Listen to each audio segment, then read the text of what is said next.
आज का जो टॉपिक है आप सबको पता है। आज हम किस विषय पे बात करने वाले हैं, और एक ये ऐसा विषय है जिसका नाम लेते हुए भी बहुत सारे लोगों को डर लगता है। इस विषय का ये विषय है, और ये बीमारी ऐसी है कि जिसका नाम आते ही लोग भयभीत हो जाते हैं, लोग परेशान हो जाते हैं, क्योंकि नाम ही ऐसा है। तो बहुत इंपॉर्टेंट टॉपिक है। और आज जिस बीमारी के बारे में हम चर्चा करने वाले हैं, बीमारी का नाम है कैंसर। है ना? कैंसर बहुत पहले ये एक बहुत ही रेयर आप लोग सुन पाते होंगे कि किसी को कैंसर हो गया बहुत। और जब किसी को कैंसर हो जाता था तो बड़े सरप्राइज होते थे। एक गांव में किसी को कैंसर हो जाता तो बड़ी दूर दूर तक वो ये होता था, अगर उस गांव में उसको कैंसर हो गया, है ना, बहुत सरप्राइज करते थे कैंसर हो गया। हम भी जब मैं मेडिकल कॉलेज में था तो उस समय जो सीनियर डॉक्टर वो बताते थे कि जब कैंसर हो जाता था तो वो बड़ा सरप्राइज होती थी, कैंसर, पता नहीं कैसा होता होगा कैंसर का पेशेंट। और ये, और आज आप देखें कितना कॉमन हो गया कैंसर। मुझे नहीं लगता आप में से जो भी व्यक्ति हमारे साथ कनेक्ट है, किसी के रिश्तेदारी में, अड़ोसी पड़ोसी में, या कोई भी कैंसर का पेशेंट ना हो, ऐसा आप में से एक भी आदमी नहीं होगा। जरूर किसी के रिश्तेदारी में कोई कैंसर का पेशेंट मिलेगा, अड़ोस पड़ोस में या गली मोहल्ले में, गांव में तो हर गांव में है ही कैंसर के पेशेंट। तो बहुत कॉमन होता जा रहा है कैंसर। तो क्यों ये कॉमन होता जा रहा है और क्या इसके इलाज हैं, उस विषय पे आज पूरी अच्छे तरीके से आज हम चर्चा करेंगे, ताकि आप आज के बाद से आपका कैंसर का जो डर है ना, कैंसर नाम सुनते ही आदमी को एकदम लगता है कि यस कैंसर। और खासकर जब किसी भी हॉस्पिटल में जाते हैं और सबसे पहले आपका जब कैंसर डायग्नोज होता है ना, जो डॉक्टर है जिसने आपको बताया कैंसर, तो उसके एक्सप्रेशन देख के ही आदमी को ऐसा लगता है कि यार अब तो शायद तू नहीं बचेगा ना। तो दोस्तों, कैंसर क्या है, क्यों होता है, कैसे उसको बचाया जा सकता है, कैसे उसको ठीक किया जा सकता है, इन सारे विषय पे आज हम बात करने वाले हैं। काफी सारे लोग स्टोर पे भी हैं, और ड्रेस कोड भी मैं देख रहा हूँ कि बहुत सारे लोग अब ड्रेस कोड फॉलो भी करने लगे हैं। यूनिफॉर्म में बहुत सारे लोग हैं हमारे साथ। हर स्टेट के लोग मैं देख पा रहा हूँ। हरियाणा से बहुत सारे लोग हैं, महाराष्ट्र के लोग हैं, उड़ीसा के लोग हैं, पंजाब के लोग हैं, झारखंड के लोग हैं। मुझे नहीं लगता कोई ऐसा स्टेट हो जिसमें जहाँ के लोग मैं ना देख पा रहा हूँ स्क्रीन पे। हर जगह उत्तर प्रदेश के बहुत सारे लोग हैं, बिहार के बहुत सारे लोग हमारे साथ कनेक्ट हैं, दिल्ली से हमारे साथ लोग हैं, कर्नाटका से लोग हमारे साथ हैं। तो आज पैन इंडिया से ही लोग हमारे साथ कनेक्ट हैं, और सभी बहुत अच्छा लगता है जब हम ऐसे मिलते हैं, आपस में चर्चा करते हैं। तो मुझे भी बहुत मोटिवेशन मिलता है आप लोगों से।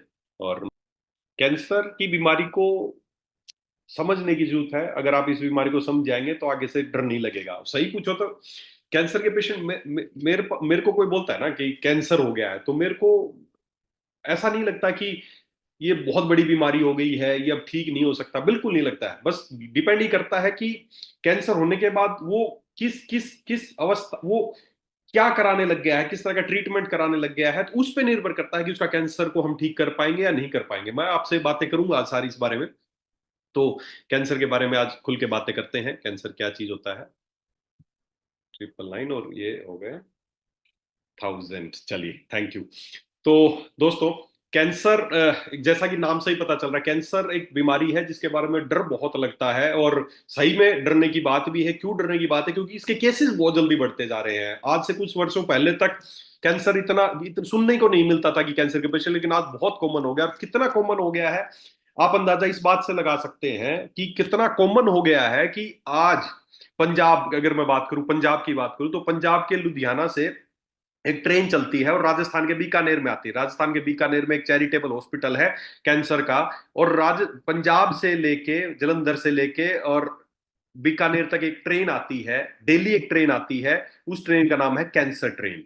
उसका नाम कागजों में कैंसर ट्रेन नाम नहीं है। उस ट्रेन का नाम कैंसर ट्रेन है। क्यों है? क्योंकि रोजाना उसमें कैंसर के पेशेंट भर के आते हैं। पंजाब से रोजाना उस पूरी ट्रेन में कैंसर के ही पेशेंट आते हैं, क्योंकि बीकानेर में एक चैरिटेबल कैंसर हॉस्पिटल है।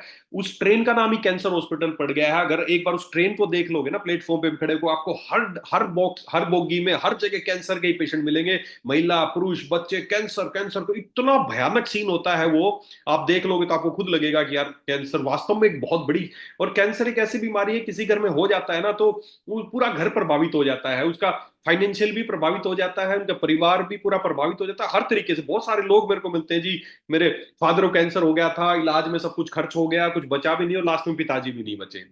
बहुत सारे कैंसर के हर पेशेंट के लास्ट में ऐसे ही होता है कि बहुत पैसा भी खर्च हो गया और पेशेंट भी नहीं बचा। तो ये कैंसर है क्या? बेसिकली कैंसर के बारे में थोड़ा सा समझने की जरूरत है। और क्या इसका इलाज चल रहा है, क्या वो इलाज सही चल रहे हैं, या वो इलाज सही नहीं चल रहे हैं, और सही नहीं चल रहे हैं तो क्या सही इलाज चलना चाहिए। हम सारी इन विषय पे आज हम बात करने वाले हैं। दोस्तों पहली बात तो कैंसर होता क्या है, थोड़ा समझने की कोशिश करें। स्क्रीन पे ज्यादा देखने की जरूरत नहीं है, आप वैसे ही समझने की कोशिश करें। कैंसर को पहले समझना है कि व्हाट इज कैंसर। अगर कोई एक लाइन में अगर कोई पूछे कि कैंसर की परिभाषा क्या है, व्हाट इज कैंसर, तो कैंसर सीधी सी बात एक ही है। हमारा जो शरीर है ना, वो किन से बना है? हमारा शरीर बना है सेल से। हमारे शरीर की सबसे छोटी यूनिट क्या है? सेल, कोशिका। कोशिकाओं का हम समूह है, करोड़ों और वो सेलों का गुच्छा है हमारे। हर जगह की सेल है, अलग अलग सेल है। हमारे ब्रेन की अलग सेल है, लीवर की अलग सेल है, ब्लड की अलग सेल है। हमारे शरीर की सबसे छोटी यूनिट है सेल, जिनसे हम बने हैं। हमारी डेली कई करोड़ों सेल मरती रहती हैं, नई बनती रहती हैं। करोड़ों सेल, लगभग 30 बिलियन सेल रोजाना मरती हैं, नई बनती रहती हैं। हर सेल की अपनी एक लाइफ है, वो मर जाती है, अपने आप रिजनरेट हो जाती है। अगर आपकी स्किन की सेल की बात करूं ना, तो आपकी स्किन की सेल का जो लगभग जो टाइम है ना, लगभग 21 दिन, 21 दिन का समय है। 21 दिन के समय में आपकी सारी सेल की जो स्किन है वो डेड हो जाती है, वो मर जाती है। इसलिए अगर आप में से कोई भी व्यक्ति अगर अपने अंदर कोई भी परिवर्तन करना, आप अपनी स्किन को चेंज करना चाहते हैं, आप अपनी स्किन को हेल्दी करना चाहते हैं, तो 21 दिन में आपकी स्किन दोबारा नहीं बन सकती। 21 डेज में आप अपने कोई भी जो परिवर्तन आप करना चाहते हैं ना, आप अपनी स्किन को, बिल्कुल आपकी स्किन खराब है लेकिन आप चेंज करना चाहते हैं, 21 दिन में पूरी स्किन की सेल दोबारा नहीं बन जाती है, सब चेंज हो जाता है। अब वो जो अब चेंज क्यों नहीं हो रही है आपकी? क्योंकि किससे बनेंगी सेल? किससे बनेंगी सेल? जो आप खा रहे हो, जो जो आपके अंदर जा रहा है, जो खा रहे हो, जो पी रहे हो, उन्हीं से आपकी सेल बनेंगी। तो जैसा आप खा रहे हो वैसी तो आपकी स्किन है ही, और वही लगातार खाते रहोगे तो वैसी फिर बनती रहेगी। तो चेंज क्या आएगा इसमें? अगर कोई भी आप में से कोई भी व्यक्ति अपनी स्किन को 21 दिन में कंप्लीटली चेंज कर सकता है, सभी अपनी पूरी स्किन को एक अलग ही लुक दे सकता है, अगर वो चाहे तो 21 दिन तक वो सारी चीजें खाए जिससे हेल्दी सेल बनेंगी। जैसी सेल चाहता है वैसी चीजें खाना शुरू कर दे, उसकी सेल बन जाएंगी, उसकी स्किन वैसी हो जाएगी। तो जब स्किन पे किसी दिन बात करेंगे तो और इसके बारे में बात करेंगे। बेसिकली हमारे शरीर की जो सबसे छोटी यूनिट, जो सबसे जीवित इकाई है, वो है हमारी सेल, हमारी कोशिका। और कोशिकाएं मरती रहती नहीं बनती रहती, मरती रहती हैं। हमारे ब्लड की सेल्स हैं, उनका 120 दिन का टाइम है। 3 से 4 महीने में सारी सेल अपने आप मर जाती हैं, इसीलिए बोलते हैं कि ब्लड डोनेट कर देना चाहिए। वो आपका सेल्स है, वो तो वैसे भी मरनी है। हर सेल की अपनी एक लाइफ है, तो ब्लड डोनेट कर देंगे तो वो किसी का जीवन बचा सकते हैं, अदरवाइज वैसे भी वो मरेंगी, नहीं बनती रहेंगी। तो हमारी शरीर की जो कोशिकाएं हैं, सेल है, वो मरती रहती नहीं बनती रहती। उनकी जो ग्रोथ होती रहती है, मर गई नहीं बन गई, उनकी इस तरह ग्रोथ, न्यू ग्रोथ चलती रहती है। तो ये तो है नॉर्मल। कैंसर क्या है? What is cancer? कहीं की भी सेल, कहीं की भी सेल जब अनकंट्रोल्ड और अनकंट्रोल्ड ग्रोथ करने लगती है, तो उसको बोलते हैं cancer. The uncontrolled growth of cell is known as cancer. अगर एक लाइन में परिभाषा आपको बताऊं व्हाट इज कैंसर, तो uncontrolled growth of cell is known as cancer. कहीं की भी सेल, कहीं की भी कोशिकाएं जब नॉर्मल से ज्यादा ग्रोथ करने लगी, अनकंट्रोल्ड ग्रोथ, कंट्रोल खत्म हो गया उनका, अनकंट्रोल्ड ग्रोथ करने लगती हैं, तो उसको बोलते हैं कैंसर हो गया। अगर मेरे लीवर की सेल अनकंट्रोल्ड ग्रोथ करने लगेंगी, तेजी से बढ़ने लगेंगी, तो क्या होगा? जब ज्यादा सेल बनेंगी तो इकट्ठी भी होंगी, कहीं पे इकट्ठी होंगी तो ट्यूमर बनेगा, गांठ बनेगी, और वो हो गया लीवर का कैंसर। मेरे यहाँ की सेल बहुत तेजी से कंट्रोल करने लगी, यहाँ पे ट्यूमर बन गया, ये यहाँ का कैंसर। मेरे ब्लड की सेल तेजी से बढ़ने लगी, बहुत ज्यादा सेल बढ़ गई, तो वो ब्लड का कैंसर। मेरी स्किन की सेल्स तेजी से, मेरी बोन्स की सेल बहुत तेजी से बढ़ने लगी, तो बोन का कैंसर। कहीं की भी, ब्रेन की कैंसर, जहां की भी, कहीं की भी कोशिकाएं जब अनकंट्रोल्ड ग्रोथ करने लगती हैं, तो उसको बोलते हैं कैंसर। कैंसर की ये है एक परिभाषा, uncontrolled growth of cell is known as cancer. कई लोग बोलते हैं कैंसर का ट्यूमर, कैंसर का फोड़ा, कैंसर के कीड़े, कुछ नहीं है। नॉर्मल सेल ग्रोथ करती रहती है तो वो है नॉर्मल, लेकिन जब अनकंट्रोल्ड ग्रोथ करने लगती है तो वो है कैंसर। अब ये तो हो गया कैंसर। अब समझना, uncontrolled growth of cell is known as cancer. Cancer क्यों, क्यों क्यों कैंसर इतनी खतरनाक बीमारी बन गया है? क्यों कैंसर लोगों का ठीक नहीं हो रहा है? सही पूछो ना। मेरे पास तो कोई कोई नॉर्मल एक बीमारी, कोई भी साधारण सी बीमारी भी, कोई चाहे बुखार बुखार का पेशेंट आएगा और कोई मुझे पूछे गारंटी क्या बुखार ठीक हो जाएगा, तो मुझे संकोच रहता है, मुझे बड़ा डर रहता है कि यार पता नहीं कैंसर, ये बुखार ठीक होगा या नहीं होगा ऐसा। क्योंकि मेडिकल साइंस में आप गारंटी किसी चीज की नहीं दे सकते। गारंटी, गारंटी शब्द, गारंटी कुछ कोई शब्द ऐसा है नहीं गारंटी की। मैं किसी को ठीक करने की गारंटी दे दूं, क्या मेरी गारंटी है कि मैं अगले पल रहूंगा? है नहीं, तो मैं किसकी कैसे गारंटी ले सकता हूं? तो गारंटी शब्द, कई बार लोग बोलते हैं सर क्या गारंटी कैंसर ठीक हो जाएगा? अरे मैं तो गारंटी ले लूं, लेकिन मेरी गारंटी नहीं है कि मैं रहूंगा या नहीं, तो कैंसर या कोई भी बीमारी मैं कैसे ठीक कर सकता हूं? तो कोई और बीमारी होती है ना, तो मुझे कई बार कंफ्यूजन होता है। लेकिन हाँ, कैंसर में मैं बहुत रिलैक्स रहता हूं जब किसी को कैंसर हो जाता है, क्योंकि मुझे ये पता है कि इसका कैंसर ठीक हो सकता है। बड़ी बीमारी नहीं है, बड़ी बीमारी बना दी गई है, बड़ी बीमारी का डर बना दिया गया है। कैंसर इतनी बड़ी बीमारी नहीं है। जितना बना दिया गया। कैंसर एक ऐसी बीमारी है जिसको ठीक किया जा सकता है। जब और बहुत सारे एग्जाम्पल आपके सामने, दुनिया में कितने सारे लोग हैं, युवराज का कैंसर हुआ, या बड़े बड़े स्टार आप देखें कैंसर हुआ बिल्कुल ठीक हो गए। कैंसर को हराया जा सकता है, कैंसर को ठीक किया जा सकता है, लाइलाज नहीं है। लाइलाज कब हो जाती है, जब आप उसका जो ठीक करने का जो तरीका है ना वो गलत अपना लेते हैं, तो कैंसर ठीक नहीं हो पाता। अदरवाइज कैंसर को ठीक किया जा सकता है। मैं आज आपको बताऊंगा कैंसर को कैसे ठीक किया जा सकता है, या नहीं है तो इसको कैसे रोका जा सकता है कि आपके घर में किसी को कैंसर ना हो। बहुत सारे लोगों को कैंसर हो रहा है दुनिया में, छोटे छोटे बच्चों को। अभी मेरे पास कुछ दिन पहले एक बच्चा आया था, 12 साल का बच्चा था। वैसे ही उसको कुछ, उसके लीवर में कुछ समस्या हुई, उसको भूख नहीं लग रही थी, कुछ उसको जांच कराने गए। इकलौता बच्चा था, बहुत अमीर अमीर पेरेंट्स थे, इकलौता बच्चा था, और उसको पता चला उसको तो लीवर का कैंसर हो गया, केवल 12 साल का। क्यों हो गया उसको वो भी बताऊंगा आपको। बहुत तेजी से बढ़ रहा है। और आने जो कैंसर की जो एडवाइजरी जारी हुई कि 2030 तक ये अंदाजा जताया जा रहा है कि लगभग लगभग हर घर में कैंसर होने की संभावना जताई जा रही है 2030 तक। इतनी भयानक। मैं आपको चेता रहा हूं इस चीज को दोस्तों। आज जो मैं बातें बताऊंगा बड़े ध्यान से समझना, नहीं तो आने वाले समय में कैंसर एक बहुत भयानक महामारी के रूप में फैलने वाला है। बहुत भयानक। क्यों हो रहा है ये तेजी से, क्यों बढ़ रहा है, कैसे इसको रोका जा सकता है, आज हम सारे पहलू पे बात करेंगे। तो कैंसर क्या है? Uncontrolled growth of cell is known as cancer.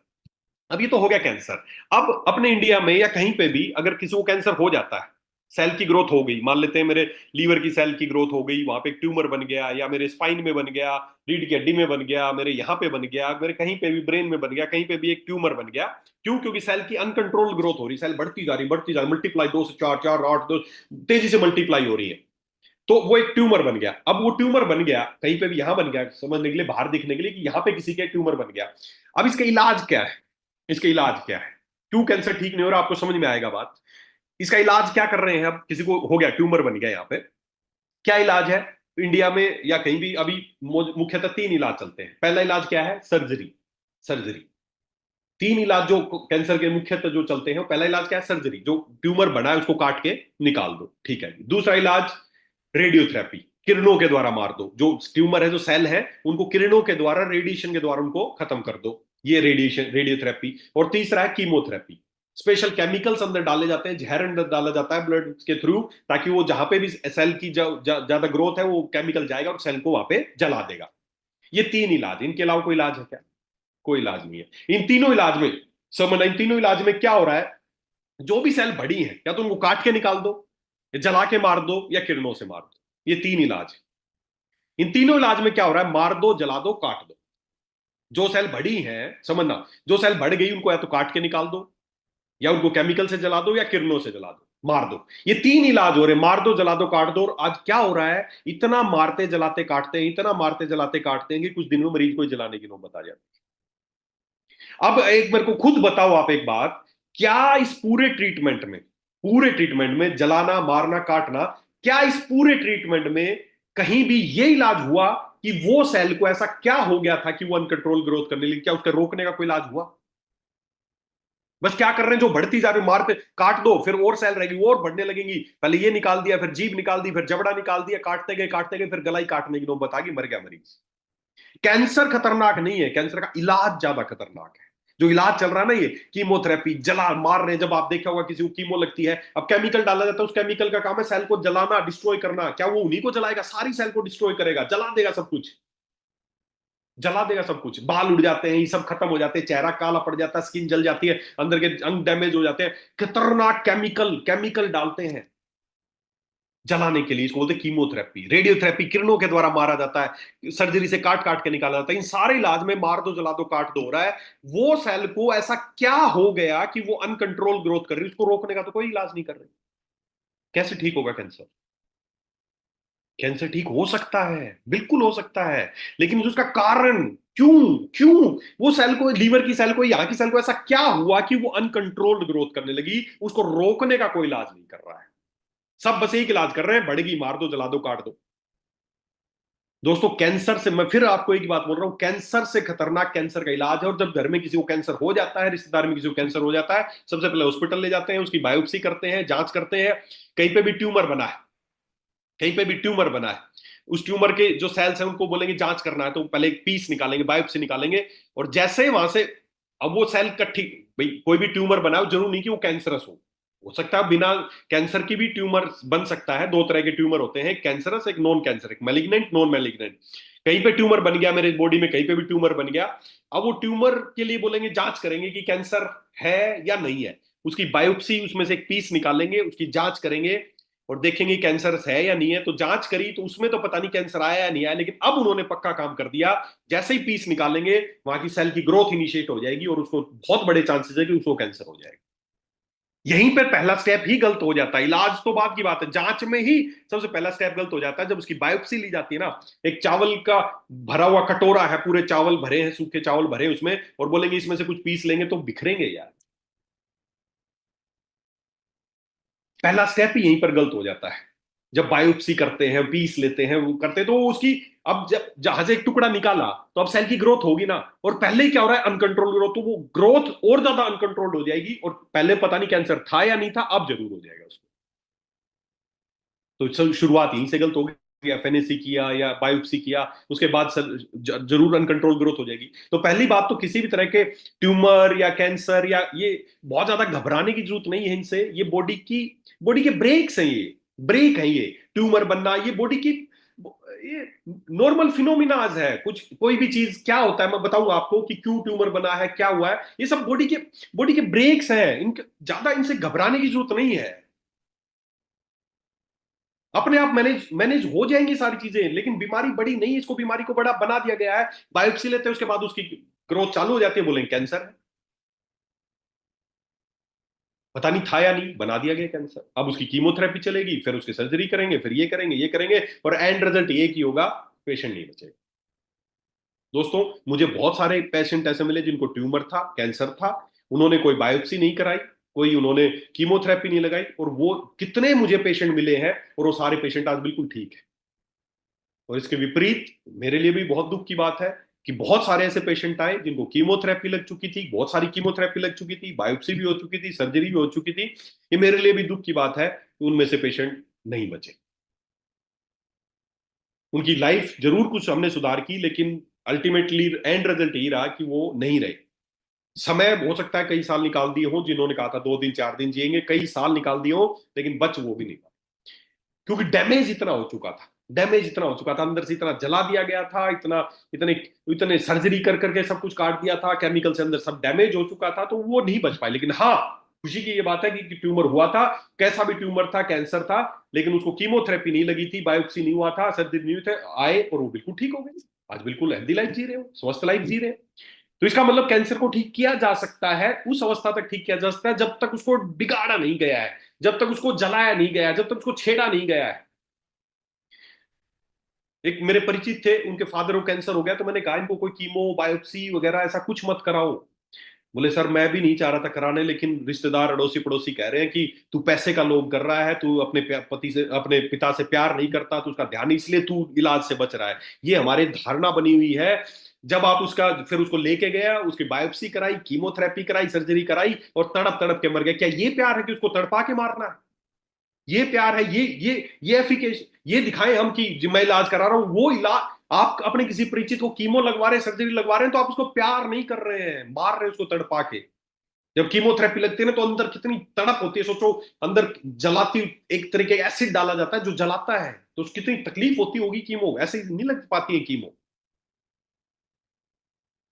तो दोस्तों, पहली बात तो इस किसी उसमें ना रहे कि कीमो ये इलाज नहीं, नहीं, नहीं। बहुत, अगर आपको किसी भी अवस्था में पता चलता है कि कैंसर है, तो उसको अपन वहीं पे उसकी ग्रोथ को रोक सकते हैं, उसको ठीक किया जा सकता है। कैसे होगा उसके बारे में बात करेंगे। तो पहली बात तो कि कैसे ठीक होगा, तब ठीक होगा जब वो सेल की ग्रोथ जो हो रही है वो क्यों हो रही है, उस विषय पे जब सोचेंगे, उसकी ग्रोथ, उस कारण को, जो कारण है कि क्यों क्यों क्यों सेल की एक्स्ट्रा ग्रोथ हो रही है, क्यों वो अनकंट्रोल ग्रोथ कर रही है, उस कारण को समझेंगे ना। इतना छोटा सा कारण है, इतना छोटा सा कारण है। अगर उस कारण को आप समझ गए ना, कैंसर को ठीक किया जा सकता है, बहुत आसानी से ठीक किया जा सकता है, कोई घबराने की जरूरत नहीं है। तो क्या है वो कारण, मैं उस कारण के बारे में आपको बताऊंगा। उस कारण पे थोड़ा सा काम करना, आप देखना कैंसर कैसे ठीक होते हैं। क्या है वो कारण, थोड़ा सा उसको समझने की कोशिश करते हैं। देखिए,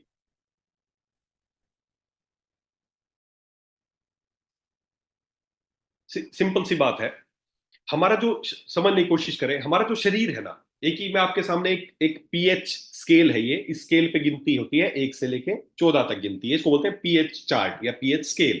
इसमें अलग चीज की पीएच माप सकते हैं कि इसकी, जैसे मान लो मेरे सामने पानी, तो मैं इसकी पीएच मापूं कितना पीएच है। कोई मेरे पास और कोई लिक्विड है, कुछ भी रखा है, तो मैं उसकी पीएच मापूं कि इसकी पीएच कितनी है। तो पीएच का एक स्केल होता है, इसको माप सकते हैं। कलर कोड आप देख सकते हैं, रेड से लेके और ब्लू तक जा रहा है। 1 से लेके 6 तक की जो पीएच है, 1 से लेके 6 तक की जो पीएच है, वो है एसिडिक, उसको बोलते हैं एसिडिक। अगर मैंने पानी था, मैंने इसकी पीएच जांच करी और इसकी पीएच आई 2, तो मतलब ये एसिडिक है, बहुत खतरनाक एसिड है। 1 है तो और स्ट्रॉन्ग एसिड है, 2 है तो थोड़ा कम एसिड है, 3 है तो कम एसिड है, 4 है तो कम एसिड है, 5 है तो और कम एसिड है, और 6 होते होते वो आदमी और कम एसिडिक होता जाता है। और 6 तक, 1 से 6 तक की चीजें एसिडिक मानी जाती है, और 8 से लेके 14 तक की चीजें एल्कलाइन मानी जाती है। एसिडिक मतलब अम्लीय है और एल्कलाइन मतलब क्षारीय है।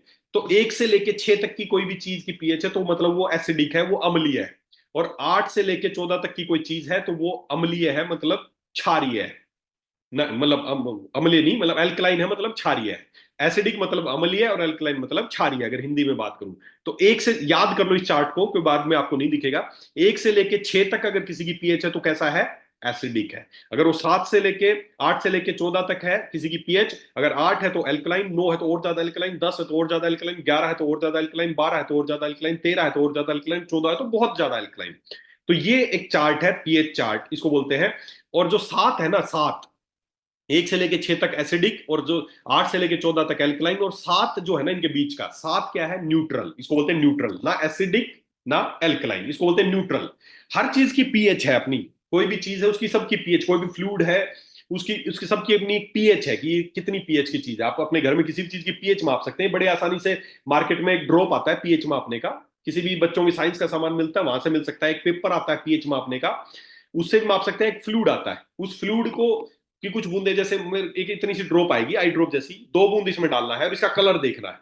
अगर इसका कलर इससे मैच करना है, अगर इसका कलर रेडिश येलो आए तो ये एसिडिक है, अगर ये ग्रीनिश ब्लूइश आए तो ये एल्कलाइन। तो आप घर में लेके आना, आज की मीटिंग के बाद कल कहीं भी जाओ तो कहीं भी किसी भी, या आजकल ये लोग भी रखते हैं आरओ, आरओ जो पानी वाले आरओ वाली जो दुकान है ना, उसमें भी मिल जाएगा पीएच मापने का ड्रॉप। 50-60 रुपए की चीज है, वो सस्ती सी चीज है, लेके आना आप जरूर, आपके बहुत काम आएगी।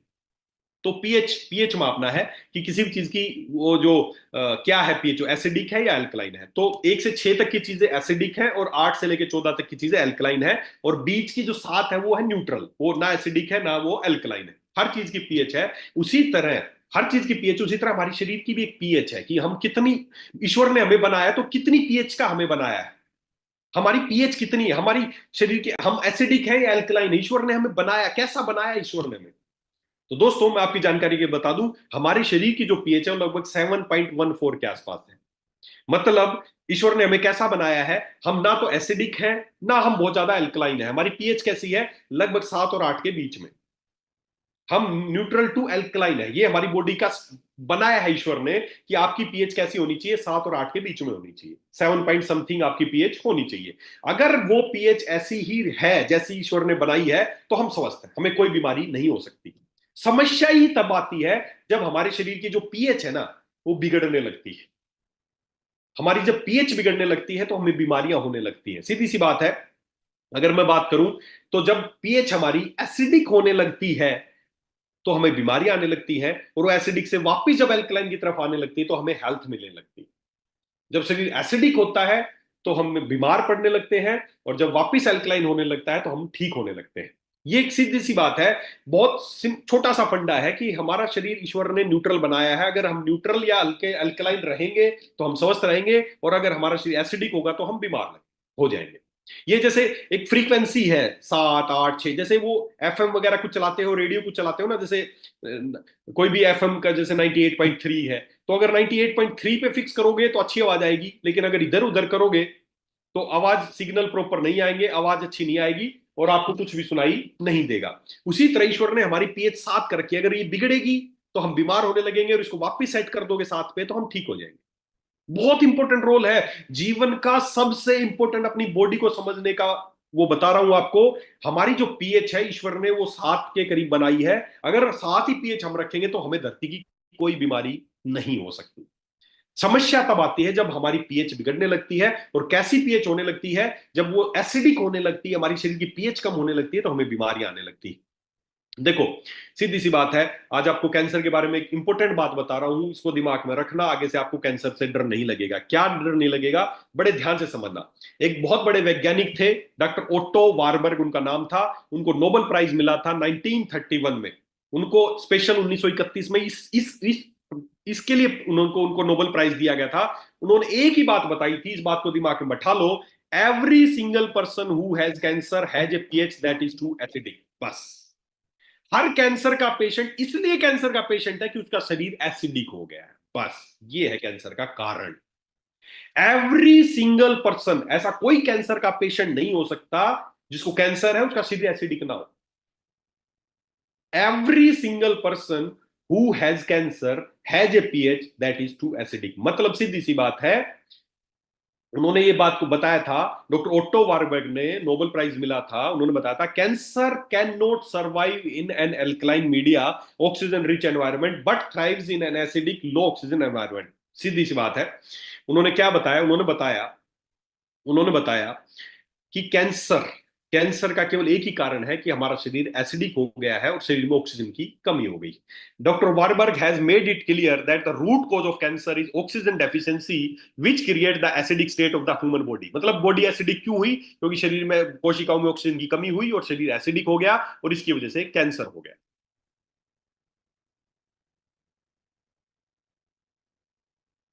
अब इसका कारण समझना, और इस कारण का विपरीत समझना। कैंसर का कारण क्या हुआ कि शरीर एसिडिक हो गया, क्यों हो गया, क्योंकि ऑक्सीजन की कमी हो गई है। उन्होंने साफ बताया, cancer cell are anaerobic do not breathe oxygen. Cancer की सेल को ऑक्सीजन नहीं चाहिए, अगर उनको ऑक्सीजन मिल गई तो मर जाएगी।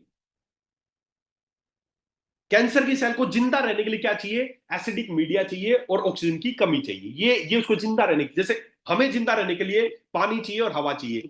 अगर कोई मेरे को ऑक्सीजन चाहिए जिंदा रहने के लिए, अगर कुछ सेकंड के लिए मेरी ऑक्सीजन बंद कर दे तो क्या हम जिंदा रह पाएंगे? तड़प तड़प के मर जाएंगे। और ऐसा ही कैंसर की सेल के साथ है, कैंसर की सेल को जिंदा रहने के लिए एसिडिक मीडिया चाहिए। एसिडिक शरीर एसिडिक होना चाहिए, तब कैंसर की सेल जिंदा रहेंगी, सर्वाइव करेंगी, फैलेंगी तेजी से। अगर उसको एल्कलाइन कर देंगे शरीर को तो कैंसर की सेल तड़प के मर जाएगी। बस ये है सारी निचोड़ आज की मीटिंग का। कैंसर की सेल को जिंदा रहने के लिए दो ही चीजें चाहिए, ऑक्सीजन की कमी और शरीर का एसिडिक होना। बस ये दो चीजें चाहिए तो वो जिंदा रहेंगी, फैलेंगी, क्योंकि उनका एनवायरमेंट मिल रहा है। अगर ये दोनों चीज हटा दी जाए, नो डिजीज इंक्लूडिंग कैंसर, समझना, उन्होंने सारी बीमारी का बता दिया, no disease. Doctor Otto Warburg, नाम याद कर लो, 1931 में नोबेल प्राइज मिल रहा था कैंसर की डिस्कवरी के लिए। नो डिजीज उनका एक ही स्टेटमेंट था, नो डिजीज इंक्लूडिंग कैंसर। कोई बीमारी चाहे वो कैंसर भी क्यों ना हो, can exist in an alkaline environment. Alkaline media में ना कैंसर ना दूसरी बीमारी सर्वाइव कर सकती है। सीधा सा फंडा है। बस क्यों बीमारी हो रही है, क्यों कैंसर हो रहा है, क्योंकि शरीर एसिडिक हो। बस सारा निचोड़िए। अब इस पे कोई काम नहीं कर रहा कि शरीर एसिडिक हो गया है, इस पे काम कर रहे हैं, क्योंकि कैंसर की सेल को मारना है ना, तो कुछ नहीं करना। शरीर को एल्कलाइन कर दो, अपने आप तड़प के मर जाएंगी, जिंदा ही नहीं रह सकती। आपको ना कोई कीमो करने की जरूरत है, ना कोई सर्जरी करने की जरूरत है, ना आपको कोई रेडियोथेरेपी करने की जरूरत है। कैंसर की सेल है शरीर में, बिल्कुल है, और वो ग्रो कर रही है। क्यों कर रही है? शरीर एसिडिक हो गया है। No cancer, no, every single person, इसको दिमाग में बैठा लो, एवरी सिंगल पर्सन, हर कैंसर का पेशेंट इसलिए कैंसर का पेशेंट है क्योंकि शरीर एसिडिक हो गया है। तो सीधी सी बात है, अब वो आपकी ग्रोथ, कहीं पे भी कैंसर की सेल ग्रोथ हो रही है, शरीर आपका एक ही काम है, शरीर को वापस एल्कलाइन कर दो, एसिडिक से मर जाएंगी कैंसर की सेल, जिंदा ही नहीं रह सकती। No disease including cancer can exist in an alkaline environment. बस अब हमें दो ही काम करने हैं, अगर कैंसर को हराना है तो शरीर को एल्कलाइन करना है और कोशिकाओं तक ज्यादा से ज्यादा ऑक्सीजन पहुंचाना है। बस ये दो काम कर दो, देखना कैंसर कैसे ठीक हो जाता है। रूट कोज है ये, रूट कोज है ये, कैंसर का कारण है ये। कारण को दूर करोगे बीमारी हमेशा के लिए ठीक हो जाएगी, नहीं तो लक्षणों को मारते रहो, जलाते रहो, काटते रहो, काटते रहो। अब मुझे एक चीज समझ में नहीं आती, आप समझने की कोशिश करना। ये पिक्चर भी अगर मैं ब्लड की दिखाऊं, ब्लड को माइक्रोस्कोप के नीचे जैक करेंगे तो ये अनहेल्दी ब्लड है, ये एसिडिक ब्लड है, आपको ऐसा दिखेगा, आपकी सेल्स ऐसे ऐसे दिखेंगी। ये हेल्दी ब्लड है, मतलब एल्कलाइन ब्लड है, जो स्लाइटली एल्कलाइन हमारा ईश्वर ने बनाया। हमारा ऐसा होना चाहिए, ये है एसिडिक ब्लड। आपकी सेल्स आपस में ऐसे दिखेंगी, प्रॉपर ऑक्सीजन नहीं पहुंचेगी, क्योंकि प्रॉपर फ्लो नहीं हो रहा है तो शरीर और ज्यादा एसिडिक होता जाएगा, तो ये एसिडिक ब्लड ऐसा दिखेगा और हेल्दी ब्लड ऐसा दिखेगा। अब एक बात समझना, कैंसर का कारण क्या है कि शरीर एसिडिक हो गया है। क्यों हो गया उस पर बात करेंगे, क्यों हो रहा है ऐसा उस पर बात करेंगे, लेकिन कारण बस समझ लो कि शरीर एसिडिक हो गया है। अब एसिडिक हो गया है तो कहीं की भी जो सेल है वो जब ग्रोथ, नॉर्मल तो ग्रोथ चल ही रही है शरीर में, कहीं की सेल मर रही है बन रही है, लेकिन जब एसिडिक हो जाता है तो जो सेल है उनकी ग्रोथ जो अनकंट्रोल्ड हो जाती है, और वही है कैंसर सेल। अब जब हो गया तो उसको क्या लगा रहे हैं, उसको कीमोथेरेपी लगा रहे हैं, समझना मेरी बात, उसको दवाइयां खिला रहे हैं, कीमोथेरेपी। कीमोथेरेपी क्या है, एक स्पेशल एसिड है जो जलाने के काम आता है, और शरीर पहले ही एसिडिक हो गया, उसके अंदर और एसिडिक डाल रहे हो तो कैंसर बढ़ेगा या कम होगा? ठीक कर रहे हो या मार रहे हो उसको? पहले ही उसका शरीर एसिडिक हो गया और ऊपर से क्या लगा रहे हो, उसको केमिकल लगा रहे हो उसके शरीर में, केमिकल। पहले, अरे मेरे भाई, कैंसर का कारण ही इसका शरीर एसिडिक हो गया, और ज्यादा एसिड डाल रहे हो तो क्या वो बचेगा? वो नहीं बच पाएगा। तो कैंसर का रूट कॉज आपको बता रहा हूं, फिर से बार बार बता रहा हूं, शरीर का एसिडिक होना इसका रूट कॉज है, और बॉडी में ऑक्सीजन की कमी होना इसका रीजन है। फिर पढ़ लो स्टेटमेंट को बार बार।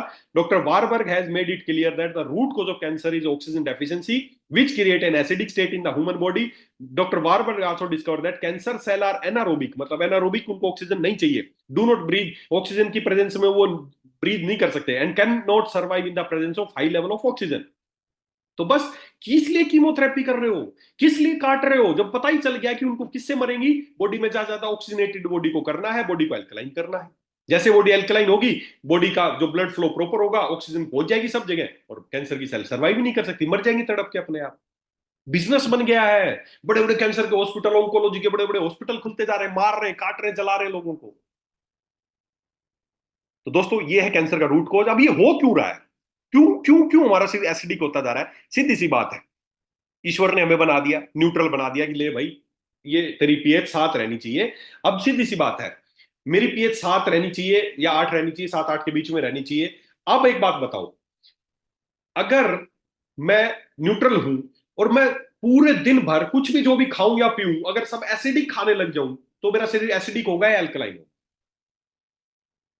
अगर मैं एसिडिक खाऊंगा तो शरीर एसिडिक होगा या अल्कलाइन होगा? सीधी सी बात बताओ।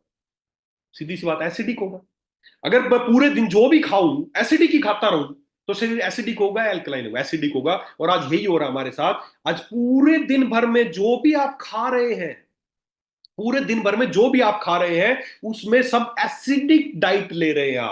आप जो भी चाय पी रहे हैं, कॉफी पी रहे हैं, कोल्ड ड्रिंक पी रहे हैं, पानी पी रहे हैं, रोटी खा रहे हैं, सब्जी खा रहे हैं, जो कुछ भी खा रहे हैं, उसमें आप ज्यादातर एसिडिक चीजें आप खा रहे हैं।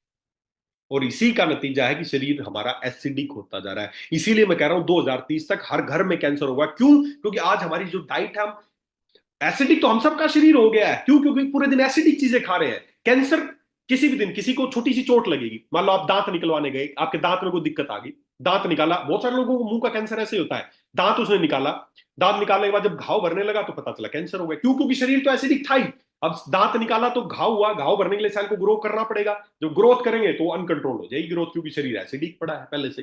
तो हम सबको आने वाले समय में ऐसा हो सकता है कि मेरे को गिरे, चोट लगे, चोट लगेगी, ग्रोथ होगी, पता चले कैंसर हो गया। क्यों? क्योंकि शरीर तो एसिडिक हुआ पड़ा पहले से।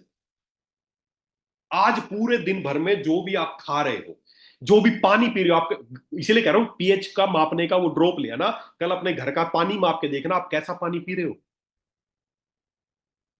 आप कैसी चाय पी रहे हो, क्या दूध पी रहे हो, हर चीज की पीएच माप लेना, एक एक बूंद डाल के आपको पता चल जाएगा पूरे दिन में क्या पी रहे हो आप। दिमाग हिल जाएगा आपको, क्योंकि पूरे दिन में हम 99% जो चीजें हैं वो एसिडिक खा रहे हैं।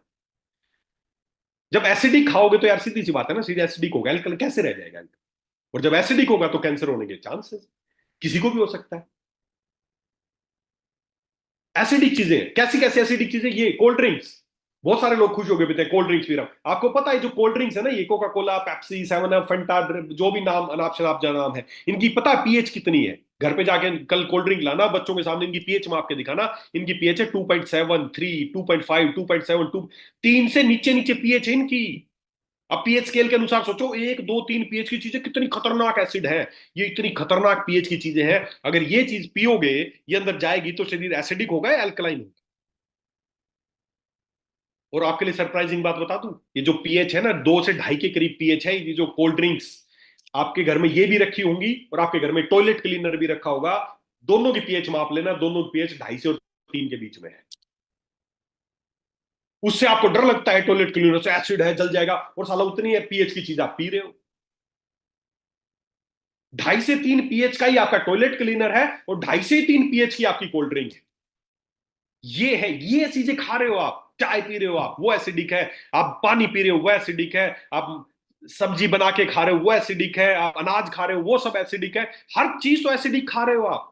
आपको पता है, अगर ये 1 गिलास कोल्ड ड्रिंक अगर आपका बच्चा पीता है ना, 1 गिलास कोल्ड ड्रिंक छोटा कोका कोला या कोई भी पीता है, तो आपका शरीर इतना एसिडिक हो जाता है। अगर आप उसको चाहते हो ना वापस उस एसिड का असर खत्म करना, तो 1 गिलास कोल्ड ड्रिंक, अगर छोटे गिलास अगर कोई कोल्ड ड्रिंक पीता है, एक छोटी वाली बोतल कोई पीता है, तो अगर आप उसको न्यूट्रल करना चाहते हो, अगर आप चाहते हो जो न्यूट्रल हो जाए, तो उसके साथ साथ आपको, एक कोल्ड ड्रिंक के साथ साथ आपको 22 गिलास पानी ऊपर से तुरंत पीना पड़ेगा, तब आपका शरीर न्यूट्रल हो सकता है।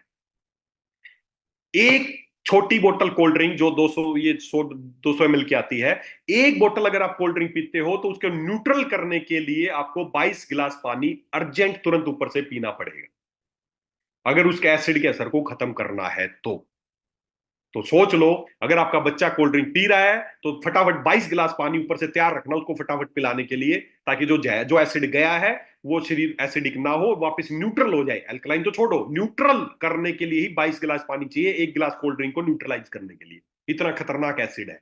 अब जब ऐसी चीजें पियोगे, तो शरीर एसिडिक हो गया, अल्कलाइन हो। चाय पी रहे हैं, सब्जी बना के खा रहे हैं, मसाले डाल डाल के जला के खा रहे हैं, बताऊंगा सारी चीजें, तो वो कितने एसिडिक चीजें पूरे दिन में खा रहे हो, तो यार कैसा होगा शरीर।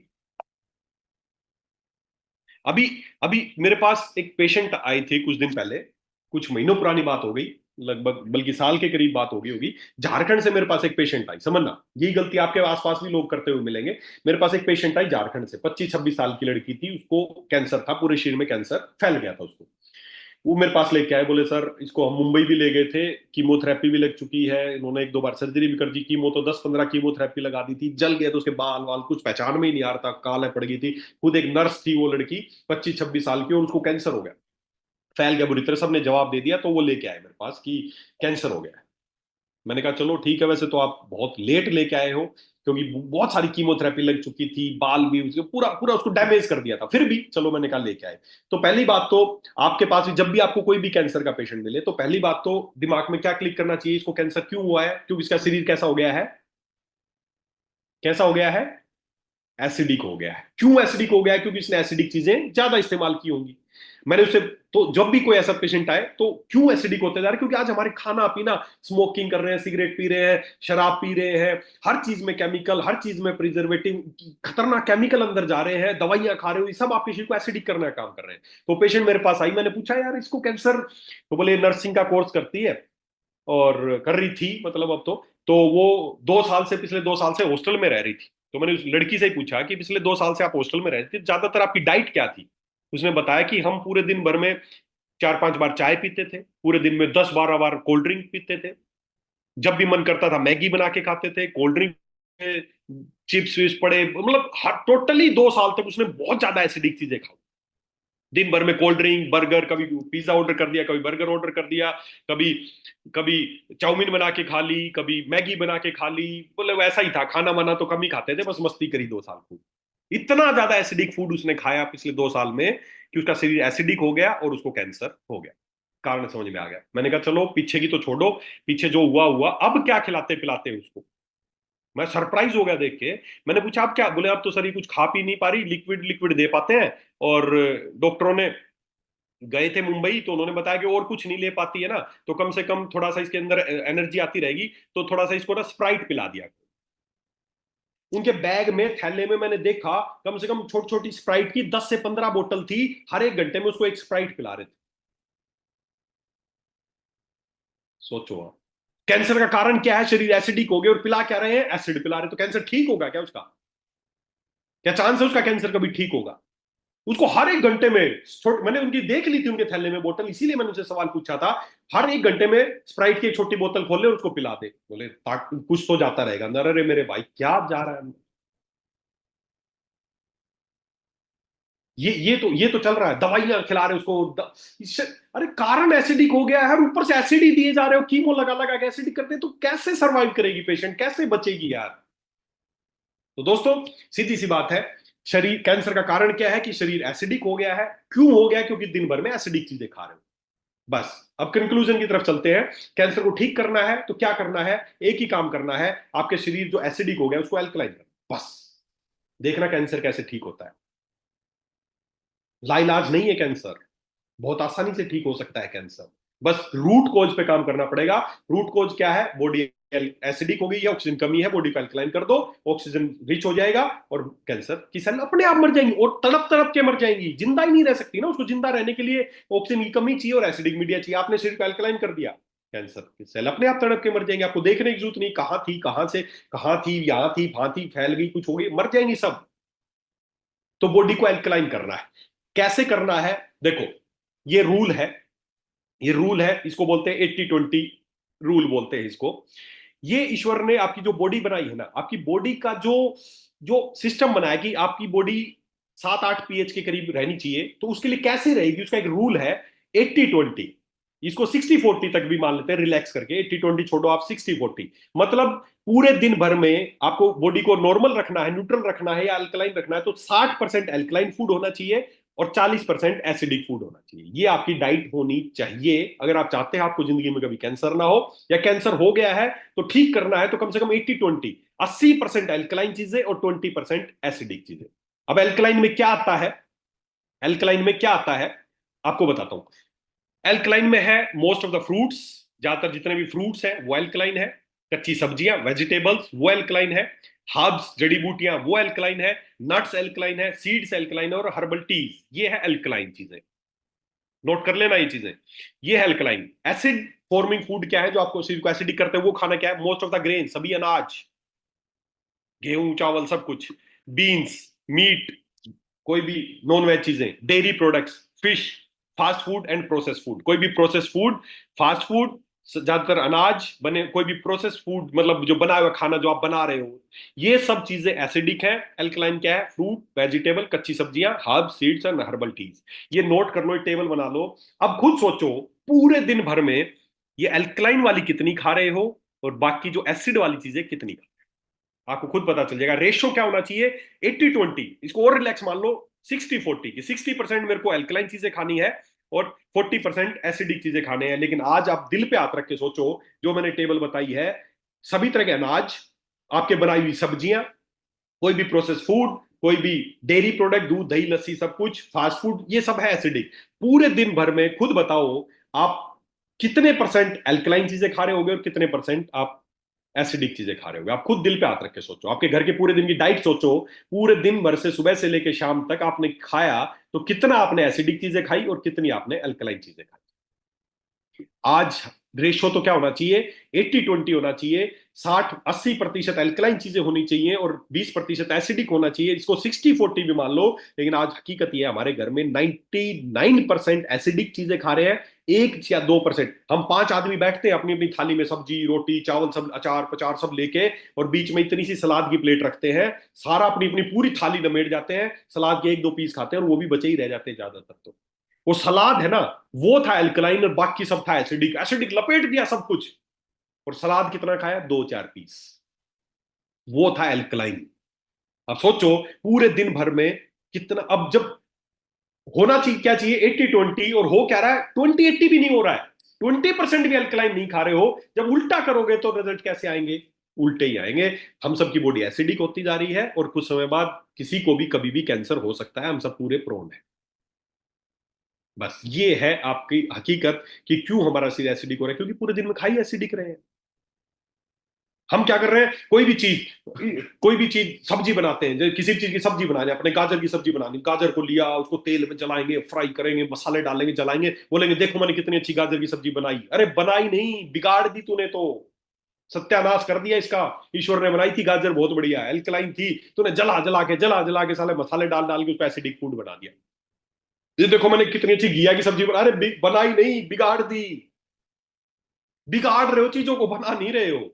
जितनी ज्यादा प्रोसेस कर रहे हो चीजों को, उतनी बिगाड़ रहे हो।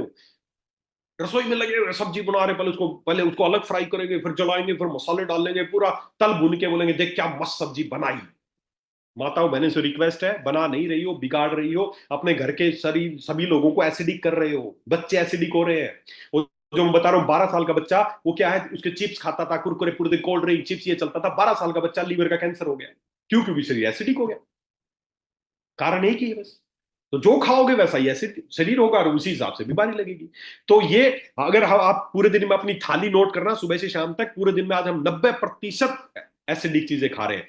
रेशो होना चाहिए 80-20 या 60-40 भी कर लो। Your blood pH is critical in the prevention of cancer for optimal health. अगर आप चाहते हैं आपको कैंसर ना हो, या हो गया तो ठीक हो जाए, तो 20-80 का रूल है। 20% एसिडिक फूड खाना है और 80% एल्कलाइन फूड खाना है, बस। ये रूल अपना लो, कैंसर को आप हरा दो। मेरे पास तो कोई कैंसर के पेशेंट आते हैं तो मैं, ये 20-80 तो स्वस्थ व्यक्ति के लिए कि कैंसर ना हो। मेरे पास कोई भी कैंसर का पेशेंट आता है तो मैं कंप्लीटली उसको 100% एल्कलाइन फूड पे डाल देता हूँ। उसकी पकी हुई चीज बंद। पूरे दिन कच्चे सलाद, फ्रूट्स, कच्चे फ्रूट सलाद ये खाते रहो।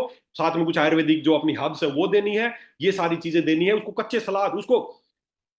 कैंसर को ठीक करना है, किसी भी कैंसर के पेशेंट को ले लेना, उसको अगले 20 दिन 21 दिन के लिए कोई भी रोटी सब्जी चावल बंद कर दो सब, कि उन कच्ची चीजों पे डाल दो। पानी भी पीना है तो एल्कलाइन पानी देना है।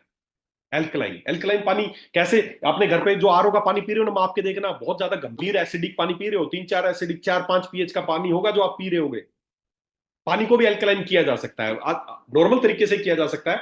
आप कोई भी तांबे का बर्तन ले, रात भर उसमें पानी रख दे, तो उस पानी की पीएच सुबह जाते हैं तो एल्कलाइन हो जाता है। बड़ा साधारण सा है। हमारे पूर्वज कितने वैज्ञानिक थे, वो लोटे में तांबे के बर्तन में पानी रखते थे, उसी को पीते थे, उससे पानी एल्कलाइन हो जाता था, तो बॉडी एल्कलाइन रहती थी, कैंसर जैसी बीमारियां नहीं होती थी।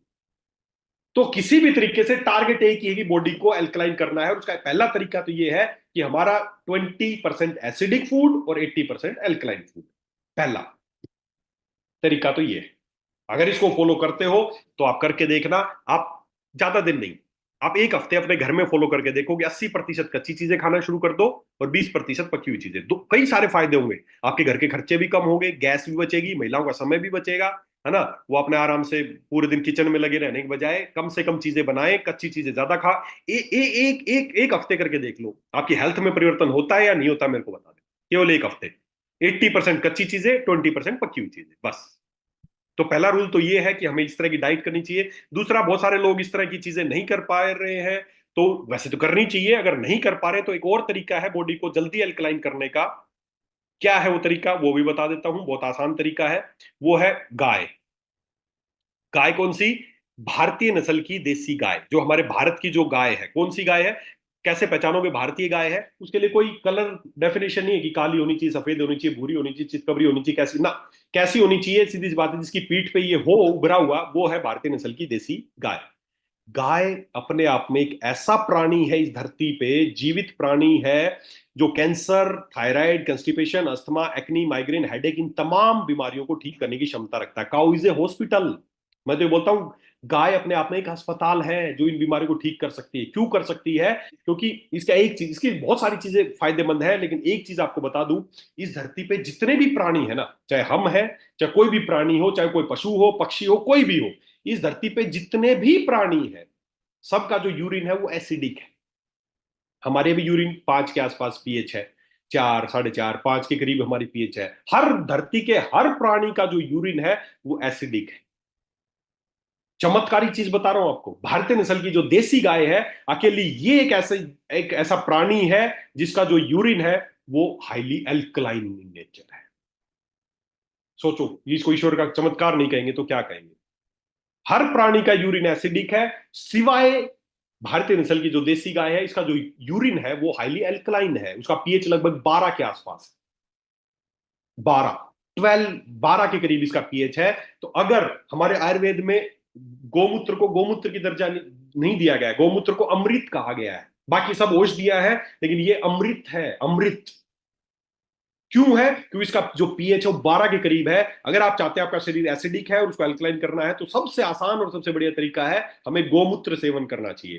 क्योंकि उसका पीएच 12 है। आपके शरीर का पीएच मान लो 4 हो गया, 3 हो गया, अगर 12 पीएच की चीजें लेंगे तो आपका शरीर धीरे धीरे कैसा होगा? वापिस अल्कलाइन होना शुरू हो जाएगा। और जैसे ही अल्कलाइन होगा, कैंसर या दूसरी बीमारी अपने आप खत्म हो जाएंगे, आपको कुछ करने की जरूरत। धरती का इससे बढ़िया कैंसर का और कोई इलाज नहीं। अब लेना कैसे, कई लोग बोलेंगे ठीक है सर हमारे तो पड़ोस में ही गाय है या गली में ही गाय है, कल से आएगी गाय, गिलास तैयार रखूंगा, जैसे करेगी भर के पी जाऊंगा, है ना, या गिलास भी नहीं मिलेगा तो कर दूंगा काम दिखते ही गाय जहां भी। गलत है। देखो, अब लेना कैसे है, गोमूत्र लेना चाहिए, लेकिन लेकिन फ्रेश ताजा नहीं लेना चाहिए। आयुर्वेद में भी बताया गया कि ताजा गोमूत्र का सेवन नहीं करना चाहिए। क्यों? क्योंकि अब गाय भी एक प्राणी है, यूरिन क्यों निकल रहा है? क्योंकि गंदगी निकलनी शरीर से बाहर। वो तो बस अच्छी बात यह है कि वो एल्कलाइन है, ईश्वर ने एक वरदान दिया हमें। अब गंदगी निकल रही है, यूरिया निकल रहा है, बैक्टीरिया निकल रहे हैं, बहुत सारी चीजें, वो सारी आप पी जाओगे तो बीमार होने के चांसेस हो जाएंगे। तो हमें उसको क्या करना है, उसके अर्क तैयार करना है, उसकी भाप, उसको उसको डिस्टिल्ड करना है। कैसे करना है? गोमूत्र को लेना है, उसको उबालना है, उसकी जो भाप है उसको इकट्ठा करना है। उबलने से एक तो बैक्टीरिया जो भी उसके जो माइक्रोब्स थे वो खत्म हो गए, उसकी गैस खत्म होगी, उसकी जहरीला कलर खत्म हो गया, सारी चीजें खत्म हो गई। उसकी जो भाप इकट्ठी की वो एक एक चीज मिल गई जो हाईली एल्कलाइन इन नेचर है, वो हमें पीना है। और उसको आयुर्वेद में बताया गया है अमृत। और दोस्तों आप लोगों की खुशी के लिए बता दूं, हमने भी उसी अमृत को तैयार किया आप लोगों के लिए, ताकि आप उसको इस्तेमाल कर सकें, और उसका नाम है अमृतम गोमूत्र अर्क। बस, हर व्यक्ति, जरूरी नहीं कि जिसको कैंसर हो गया वही, जो चाहता है कि मेरे घर में कैंसर जैसी बीमारियां ना हो, तो खाना तो आप भी एसिडिक खा रहे हो, तो क्यों नहीं होगा आपको? आंख बंद कर लेने से अंधेरा नहीं होगा। तो नहीं, आपके पड़ोस में गांव में कैंसर हो रहा है तो आपको क्यों नहीं होगा? किसी को भी हो सकता है, क्यों नहीं हो रहा? क्योंकि खाली आप बस सोच ना, मुझे नहीं होगा, क्यों नहीं होगा? आप भी तो वही सारी चीजें कर रहे हो, तो क्यों नहीं होगा? तो अगर आप चाहते हो, मेरा सबसे फेवरेट प्रोडक्ट है, मैं रोज खुद इस्तेमाल करता हूं। अगर आप चाहते हो आपका शरीर एसिडिक ना रहे और आपको कभी कैंसर की संभावना ना रहे, तो 20 ml सुबह, 20 ml शाम को, एक गिलास पानी में डाल के इसको पीना शुरू कर दो। आपका शरीर एल्कलाइन होगा, और जैसे ही शरीर एल्कलाइन होगा, कैंसर की सेल तड़प के मर जाएगी। बस दो ही काम करने हैं। एल्कलाइन फूड शुरू कर देना है, कच्ची चीजें खानी शुरू कर देनी है।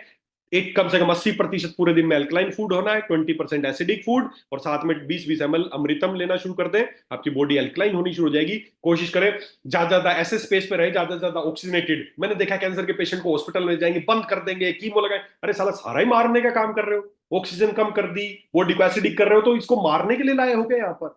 उसको नीम के पेड़ के नीचे लिटाओ, पीपल के पेड़ के नीचे लिटाओ, दिन भर उसको नीम का, आप कोई घर के आसपास नीम का पेड़ है वहां लिटा दो कैंसर के पेशेंट को। ज्यादा ज्यादा ऑक्सीजन जाएगी, बॉडी ऑक्सीजनेटेड होगी, बॉडी अल्कलाइन आप इनसे कर रहे हो, तो देखना कैंसर ठीक हो जाएगा। ठीक करने के तो काम ही नहीं कर रहे हो, ठीक होगा कैसे? तो दोस्तों ये करना है। साथ ही साथ एक दो चीजें और हैं, वो आपको ऐड करनी है। क्या करनी है? एक इस धरती की सबसे अच्छी चीज है जो कैंसर की सेल्स को डैमेज कर सकती है, मार सकती है, वो है हल्दी। क्यों? क्योंकि हल्दी के अंदर मिलता है कुरकुमिन। और कुरकुमिन क्या करता है? कैंसर की किसी भी अवस्था पे, protection of cancer by curcumin, किसी भी अवस्था पे। कैंसर की 4 अवस्थाएं हैं। पहली, नॉर्मल सेल का ट्रांसफॉर्मेशन हुआ, वो ट्यूमर सेल में डेवलप हुई। ट्यूमर सेल के बाद ट्यूमर की ग्रोथ होनी शुरू हुई, और ट्यूमर की ग्रोथ के बाद जब और ज्यादा ट्यूमर का स्प्रेड होना शुरू हो गया, मतलब पूरे शरीर में फैला। पहला तो नॉर्मल सेल चेंज हुई ट्यूमर सेल में, फिर ट्यूमर की सेल जो हुई उनकी ग्रोथ होनी शुरू हुई, और लास्ट स्टेज है उनकी ग्रोथ, पूरे शरीर में फैल गया, एक जगह से दूसरी जगह फैल गया। 4 अवस्थाएं हैं। और कुरकुमिन के अंदर क्षमता है। क्या क्षमता है? पहली बात तो नॉर्मल सेल्स का ट्रांसफॉर्मेशन ट्यूमर सेल्स में नहीं होने देती, यहीं पर रोकती है, पहला काम। तो जो स्वस्थ है, चाहते हैं कभी ना हो, तो उनको हल्दी इस्तेमाल करनी चाहिए, रेगुलर कुरकुमिन इस्तेमाल करना चाहिए। दूसरा, बाई चांस अगर नॉर्मल सेल कैंसर ट्यूमर की सेल में तब्दील हो गई है, तो आगे उनका जो प्रोलिफरेशन होना है, उनकी ग्रोथ होनी है, ग्रोथ पर रोक लगा देंगी। अगर ग्रोथ भी हो गई, ट्यूमर भी बन गया, ग्रोथ भी हो गई, अब उसको स्प्रेड होने से रोक देंगी। Tumour cell metastasis called invasion, उसकी यहाँ पे ब्रेक लगा देंगी। तो कुरकुमिन क्या करती है? कैंसर की ऑल स्टेजेस पे ब्रेक लगाती है। अगर यहाँ पे ब्रेक लगा देगी, अगर यहाँ से पार कर चुके हो तो यहाँ पे ब्रेक लगा देगी, ये भी पार कर चुके हो तो यहाँ पे ब्रेक लगा देगी। तो इसलिए कैंसर की किसी भी अवस्था को ठीक किया जा सकता है। तो पहली बात, बॉडी को अल्कलाइन करना है, उसका तरीका मैंने बता दिया। दूसरा कुरकुमिन, और कुरकुमिन को शरीर में अब्जॉर्ब कराने के लिए साथ में चाहिए काली मिर्च। अगर आप ये दोनों घर में ले पाते हैं तो अच्छी बात है, क्योंकि जैसे ही कितना भी कुरकुमिन खा लो, कितनी भी हल्दी खा लो, अगर साथ में काली मिर्च नहीं है तो उसका एब्जॉर्प्शन शरीर में नहीं होता है। तो इन दोनों को मिला के हमें लेना होगा, और इन दोनों को मिला के हमने एक शानदार प्रोडक्ट तैयार किया जिसका नाम है कुरकुमिन पावर विद पिपरिन। इसमें कुरकुमिन और काली मिर्च का एक्सट्रैक्ट, पिपरिन, दोनों को डाला गया। तो दूसरा ये ऐड कर रहा है दोनों चीजें। गोमूत्र जो अमृतम है उसको 20-20 ml दिन में 3 बार, ज्यादा फैल गया है 3 बार दे दो, 4 बार दे दो। बॉडी को अल्कलाइन करना, कच्ची चीजें डाल दो, गोमूत्र पिलाते रहो। और साथ में ग्लूकोमिन की 1 से 3 गोली, 1 2 3, एक सुबह दोपहर शाम तक दी जा सकती है, ताकि कैंसर की जो ग्रोथ को वहीं पर रोक दे। बस ये काम करना है। साथ ही एक चीज और है जो उसकी बॉडी को रिकवरी देगी, बॉडी को स्टेमिना भी बढ़ाएगी, आपकी सेल्स को भी इंप्रूव करेगी, वो है गेहूं का ज्वारा। व्हीट ग्रास, तो गेहूं का जवारा, इससे बने हुए हमारे दो प्रोडक्ट्स हैं। कौन कौन से प्रोडक्ट्स हैं? या तो ग्रीन गोल्ड टैबलेट या व्हीट ग्रास जूस। कैंसर के पेशेंट में स्पेशली मैं कहूंगा कि ग्रीन गोल्ड टैबलेट दें, लिक्विड कम से कम देने की कोशिश करें। नॉर्मली वैसे कोई भी व्हीट ग्रास जूस ले सकता है, अगर बच्चा है तो देना ही पड़ेगा, अदरवाइज बड़े को कोशिश करें ग्रीन गोल्ड टैबलेट देने की कोशिश करें, स्पेशली कैंसर में। बाकी कोई भी इसको इस्तेमाल कर सकता है। तो बस दोस्तों, ये तीन चीजें आपको इस्तेमाल करनी है, ये तीन चीजें इस्तेमाल करनी है। अपनी डाइट का ध्यान रखना है, बॉडी को एल्कलाइन करना है, ऑक्सीजनेटेड करना है। जब बॉडी एल्कलाइन होगी तो अपने आप ऑक्सीजनेटेड हो जाएगी। बॉडी को ऑक्सीजनेटेड करना है। कैंसर को 100% हराया जा सकता है, कोई घबराने की जरूरत नहीं है। किसी को भी कैंसर हो तो पहले हंस के बात करो, अच्छा कैंसर ही हुआ है, ऐसा नहीं करना। डॉक्टर क्या बोलते हैं, किसी को कैंसर हो जाए, कैंसर हो गया, और वो डॉक्टर की गर्दन देख के ही उसको लगता है तो मर गया। कोई भी कैंसर का पेशेंट आए, बस अच्छा कैंसर ही हुआ है, क्या हुआ है, अरे बॉडी एसिडिक हो गई तेरी, थोड़ी ऑक्सीजन की कमी है, वो एल्कलाइन कर दूंगा, कैंसर ठीक हो जाएगा। बस। तो हमें बॉडी को एल्कलाइन करना है, 80-20 का फूड का रेशो ध्यान रखना है, गोमूत्र इस्तेमाल करना है, कुरकुमिन और व्हीट ग्रास, बस। बहुत सिंपल सिंपल सा तरीका है। कैंसर से डरना नहीं है। कैंसर से खतरनाक कैंसर का इलाज है, जो इलाज चल रहा है, हमें उस इलाज से लोगों को बचाना है। कोई अपने प्यार में करा रहा है, कोई पैसे के लिए करा रहा है, किसी चीज के लिए करा रहा है, लेकिन वो गलत है। हमें एक उसका एंड क्या है, आप जाके देखो, जितने भी लोग जाते हैं, बायोप्सी हुआ, कीमो हुआ, एंड रिजल्ट एक दिन खत्म। क्यों जा रहे हो चैनल पे यार? जैसे ही पता चला कहीं पे मेरे को ट्यूमर हो गया, ठीक है, क्यों हो गया? क्योंकि बॉडी एसिडिक। और हाँ, बताना भूल गया आपको, एक और इंपॉर्टेंट चीज है। कैंसर को, कैंसर की ट्यूमर को, कैंसर को खत्म करने के लिए, कहीं पे भी ट्यूमर है तो एक जो इंपॉर्टेंट चीज है वो मैं बताना भूल गया आपको। ये सारी चीजें करनी है, इसके साथ साथ एक टर्म है ऑटोफेजी, उसको क्लिक कर देना। ऑटोफेजी, ऑटोफेजी, ऑटोफेजी क्या है? हमारे शरीर के अंदर ईश्वर ने एक ताकत दी है, ऑटोफेजी। ऑटोफेजी मतलब हमारे शरीर में ताकत है कि कोई भी एक्स्ट्रा चीज को ना, ऑटोफेजी खुद ही खा जाता है ये। ऑटोफेजी, कैंसर के पेशेंट को ऑटोफेजी पे लेके जाना। ऑटोफेजी मतलब मेरे शरीर में कोई भी अनवांटेड चीज है ना, तो मेरे अंदर, शरीर के अंदर क्षमता है कि उसको खुद ही खा जाता। ऑटोफेजी, खुद खाना। खुद कब खाएगा? जब इसको खाना नहीं मिलेगा, जब इसको खाना नहीं मिलेगा। हमें शरीर को सब कुछ चाहिए, लेकिन अगर बाहर से नहीं खाओगे तो क्या होगा? आप, आपके अंदर कोई गांठ है, कोई ट्यूमर है, कोई पथरी है, कोई फलानी चीजें, अपने आप उनको गला के खत्म कर दे। ये इसके अंदर ताकत है, आपके शरीर के अंदर ही ताकत है आपकी कैंसर, आपकी ट्यूमर को ठीक करने की। बस हमें इसकी ताकत को, अब कैंसर का पेशेंट है, उसको कोल्ड ड्रिंक पिला रहे हो, उसको रोटी खिला रहे हो, उसको चावल खिला रहे हो, सब्जी खिला रहे हो, फला, अरे क्या ऑटोफेजी होगी, क्या उसका बॉडी एल्कलाइन होगी, कैसे ठीक होगा? तो कैंसर के पेशेंट को उपवास पे डाल दो, बस कच्ची चीजें देनी है, या 2-3 दिन के लिए वो भी बंद कर दो, नारियल पानी पे छोड़ दो उसको, ताकि उसका शरीर जो है ना, अंदर जब चाहिएगी ना चीजें, क्या करेगा? पथरी हो गई, कुछ नहीं, पथरी क्या है? शरीर में आप जो फालतू कैल्शियम खाए, शरीर ने जमा रखा है एक जगह। जब जिस दिन कैल्शियम नहीं, वो किस लिए जमाता है? ताकि इस दिन बुरे समय में काम आएगा। बुरे समय, जिस दिन आप कैल्शियम नहीं खाओगे उस दिन काम आएगा। साला आप बुरे समय पूरी जिंदगी भर नहीं आने देते, रोज खाए जा रहे हो, खाए जा रहे हो, खाए जा रहे हो, साला बुरे समय आता ही नहीं कि इस्तेमाल कर ले।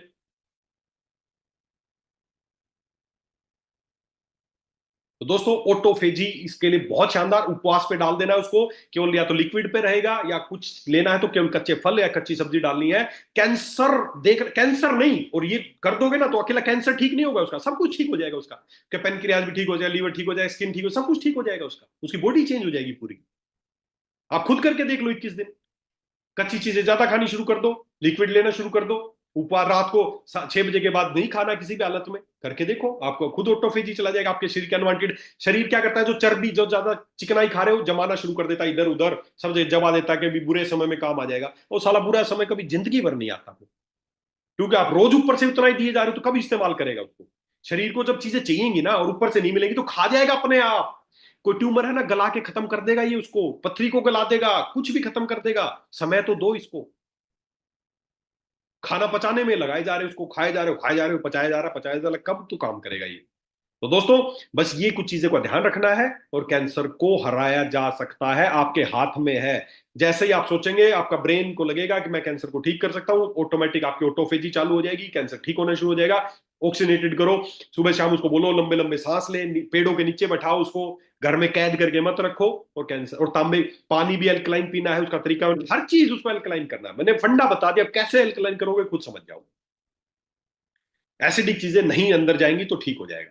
और स्प्राइट पिलाते रहोगे तो उम्मीद मत करना, कीमो लगवाते रहोगे तो उम्मीद मत करना कि कभी किसी का कैंसर ठीक होगा। तो दोस्तों, आगे से हमें कैंसर से घबराना नहीं है। बहुत सिंपल सी बीमारी है कि शरीर एसिडिक हो गया, बस इतनी छोटी सा कारण है। बॉडी को वापस एल्कलाइन कर दो, ठीक। हजारों पेशेंट को मैं इस तरह ठीक कर चुका हूं, आप भी करेंगे, सभी लोग ठीक हो जाएंगे। तो चलिए दोस्तों, उम्मीद करता हूं आज की जानकारी से आपको जरूर फायदा होगा। और आप, उम्मीद करता हूं कोई भी आपके आस पड़ोस में या कोई भी इस तरह का कैंसर का पेशेंट, आप उसको सही जानकारी देंगे, उसको गलत इलाज करने से बचाएंगे, उसको मरने से बचाएंगे। और डेफिनेटली अगर आप ऐसा करेंगे तो आपको, जो मैंने चीजें आज बताई हैं आपसे, हमने आपस में शेयर की हैं, तो उसमें आप करके देखिए इस्तेमाल, आपका विश्वास, आत्मविश्वास इतना बढ़ेगा। मेरे पास एक महाराष्ट्र से पेशेंट आई, ट्यूमर था, उसको बताया कि बायोप्सी होगी और कल आ जाना, सुबह बायोप्सी करेंगे और आपको फिर इसके अनुसार इसका इलाज करेंगे। रात को पता चला और रात को ही गाड़ी उठा के जयपुर आ गए। अगले दिन शाम तक तो जयपुर आ गए। वो बोले सर ट्यूमर है, उन्होंने बायोप्सी बताई, मैंने उनका इलाज शुरू किया। 15 दिन में तो उनका ट्यूमर ही खत्म हो गया और इलाज, कोई कोई ना कीमो की जरूरत पड़ी ना बायोप्सी की जरूरत थी। 15 दिन में तो ठीक हो गए, चली गई, कोई ट्यूमर ही नहीं था उनका, बिल्कुल ठीक हो गई। तो जैसे जो चीजें आज हमने डिस्कस की हैं, आप किसी भी पे भी ट्राई करके देखना, आपका 100% आपको अच्छे रिजल्ट मिलेंगे, ऐसी मेरी शुभकामनाएं हैं।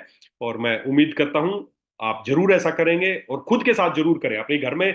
मेरे जो महिलाएं, वुमेन्स हमारी सुन रही हैं, तो घर में खाना बनाने में जितना समय वेस्ट कर रहे हो ना, सलाद काटो और पकड़ा दो प्लेट, खाओ, ये पहले ये खत्म हो जाएगा तो कुछ बना के दूंगी, तो रोटी सब्जी बंद। जितना समय इनको खाना बनाने में लगा रही हो ना, इतना तो आराम से बैठ के रील वील देखो, मजे करो, कुछ भी करो, है ना। बिजनेस की कुछ भी करो, मजे।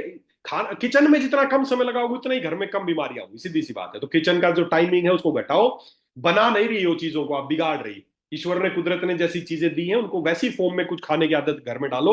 घर में ज्यादा कच्ची चीजें का सेवन करना है, बाकी पक्की चीजों का जो भी है कम से कम कोशिश करना है, 20% चीजें पकी हुई खानी। तो चलिए, मैं उम्मीद करता हूं आप जरूर इन चीजों को फॉलो करेंगे। और आज की मुझे, क्योंकि कई बार जूम मीटिंग में ऐसा होता है, मैं बोल तो रहा हूं पर मुझे ये कई बार आप लोगों से पूछने का मौका नहीं मिलता कि आपके समझ में आ रहा है या नहीं आ रहा है। कई बार फिजिकली सामने होता है तो मैं पूछ लेता हूँ क्या समझ में आया। अब आप लोग, मुझे नहीं पता आप कितना सुनते हो, लेकिन अगर सुनते हो तो जरूर आप इसको फॉलो करें। और अगले हफ्ते हम फिर किसी बीमारी पे चर्चा करेंगे। हम किसी जो आप लोग बताएंगे सब कुछ समझ में आ गया सर। चलिए, बहुत थैंक यू सोनू मौर्या जी को, ने मैसेज किया कि सब कुछ समझ में आ गया, बहुत अच्छी बात है। और इस समझ को, इसको अपने तक सीमित नहीं रखना है, इसको ज्यादा ज्यादा लोगों तक फॉलो करना, और ज्यादा ज्यादा लोगों को बाद में कराना, पहले अपने घर में इसको एक बार फॉलो करके देखना। कच्ची चीजें खा के देखो, 1 वीक में आपकी स्किन भी चेंज हो जाएगी और सारी चीजों में बहुत अच्छा इफेक्ट आपको मिलेगा। तो चलिए, इन्हीं शुभकामनाओं के साथ कि आप लोग स्वस्थ रहेंगे और इस तरह की बीमारी को ना हम अपने परिवार में आने देंगे, और किसी को भी है तो उसको 100% हम उसको हरा सकते हैं। बस उस चैनल में, गलत चैनल में जाने से उसको बचाना है। तो आप लोग स्वस्थ रहें, खुश रहें, हंसते रहें। और अगले हफ्ते हम फिर, सर ब्लड कैंसर का भी, हाँ हाँ, कोई भी कैंसर हो, कहीं का भी कैंसर हो, ब्लड की सेल बढ़ रही तो ब्लड का कैंसर, कहीं का भी कैंसर हो, कोई भी नाम बोले, कोई आपको कुछ नाम बताएगा, कोई कुछ नाम बताएगा, रूट कोज एक है कि शरीर एसिडिक हो, बस। तो अगले हफ्ते हम फिर, मैं सोचता हूँ कि ज्यादातर किस बीमारी को लोग लेके आ रहे हैं, तो जो जो हो चुकी हैं, तो या तो हम स्किन डिजीज पे भी बात कर सकते हैं, वो बचा हुआ है हमारा, या और जो भी चले, स्किन डिजीज पे कर लेंगे। नेक्स्ट वीक का आपको स्केड्यूल मिल जाएगा कि हम किस बीमारी पे बात करने वाले हैं। तो तब तक के लिए बहुत बहुत धन्यवाद, आप लोगों ने इतना समय दिया, इतने ध्यान से मुझे सुना, उसके लिए बहुत बहुत धन्यवाद। आप खुश रहें, स्वस्थ रहें, थैंक यू।